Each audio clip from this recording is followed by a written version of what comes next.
Welcome back. And we're with Allison Wilson, who has recently published the 2 Hold the Phone books on how to use our amazing technology mindfully. Before the break, Alison, we're talking about teenagers especially, and what you were saying, it's almost like it's addictive behaviour. It does. It has many facets of addiction to it, the behaviour that's being displayed at the moment. There's a great book by a guy called Larry Rosen. He's written a book called I Disorder, and it goes very much into the addictive aspects of that and the addictive traits that are displayed and how people are behaving, and how in many cases the cell phone takes over everything. And that's the most important thing in their life. And it's an excellent book. It crosses over a little with this one. I just touch on addiction because most people have assumed up till now that it's purely a psychological addiction.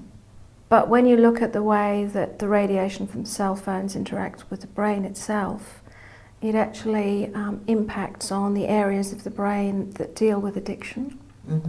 And so some research has been done looking at whether perhaps it's the effect of the radiation on the brain that is causing the addiction.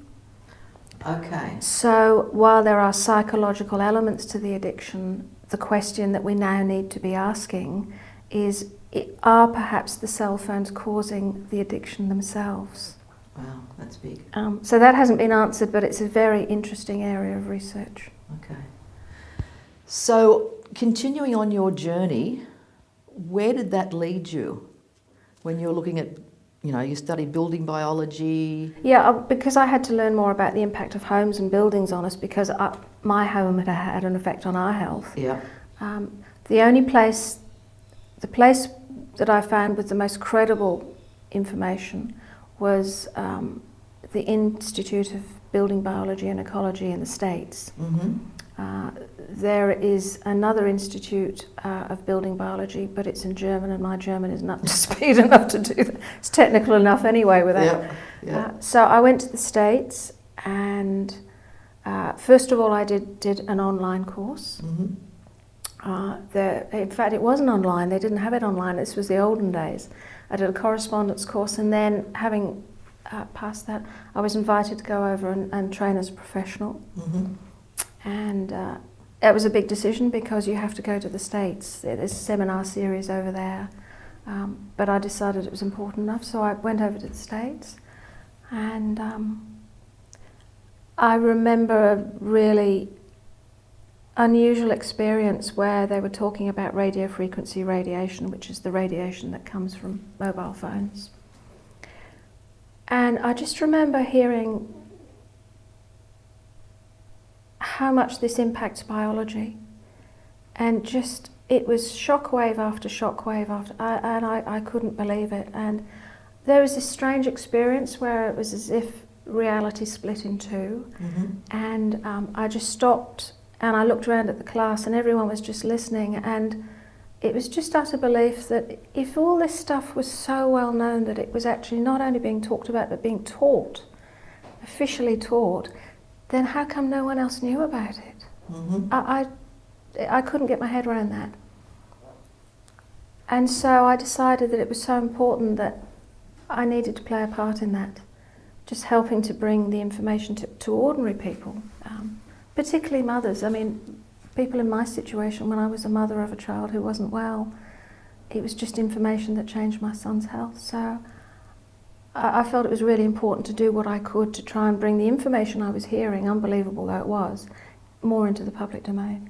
So that's when your studies and working as a building biologist started to cross over with your research, which culminated in the books. Well, that's also one of the quotes in your book. I think it was George Carlo was saying something about that the people that do the research, that the scientists and all the learned people whose research that you have shared in the book, they're also parents. Absolutely. That they are doing this because, like you.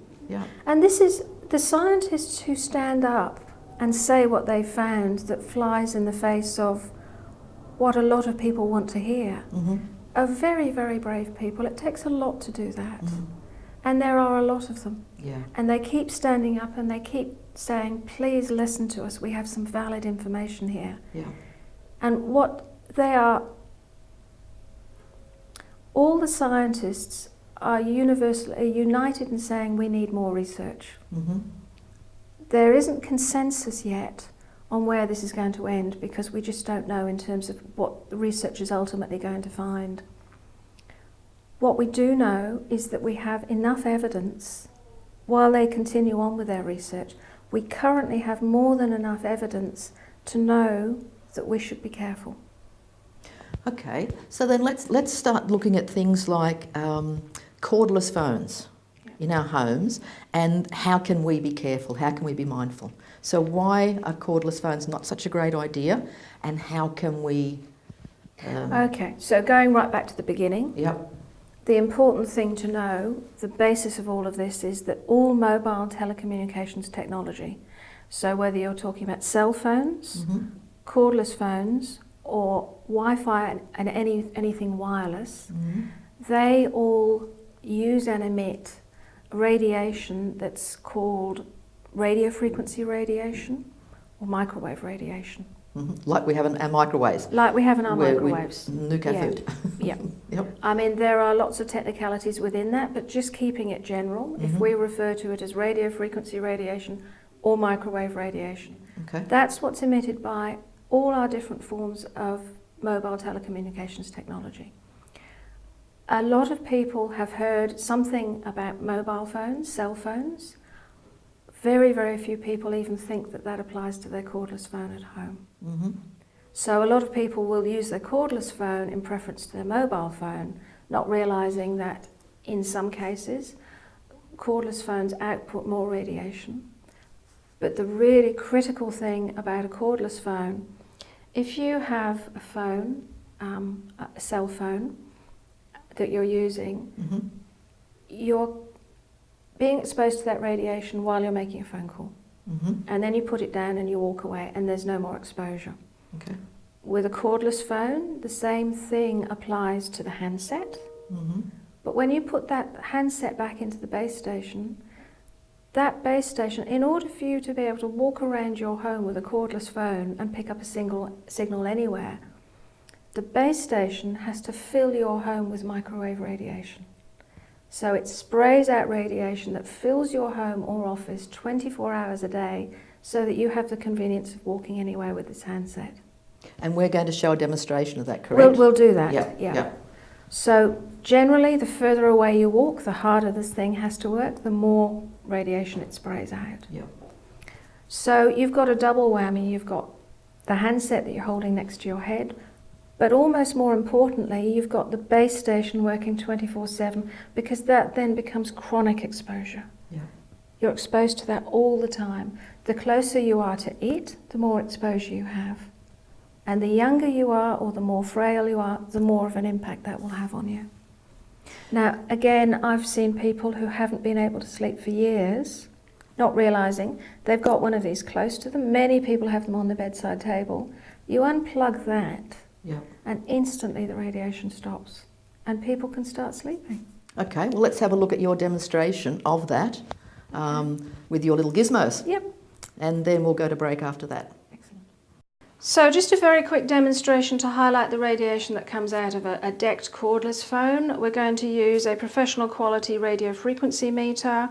It measures by a gauge, but it will also measure by turning the radiation into sound. So you will be able to hear the radiation that comes out of here. First of all, I'll start with the phone turned off, and then we'll turn the phone on and you'll hear the difference.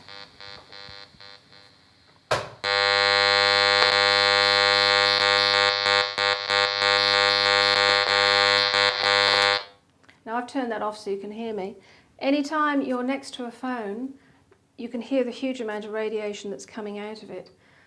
You will be exposed to that radiation. It'll be absorbed into your body. So I'll turn it on again so you can hear the noise, and then we'll turn the phone off. Turn the phone off.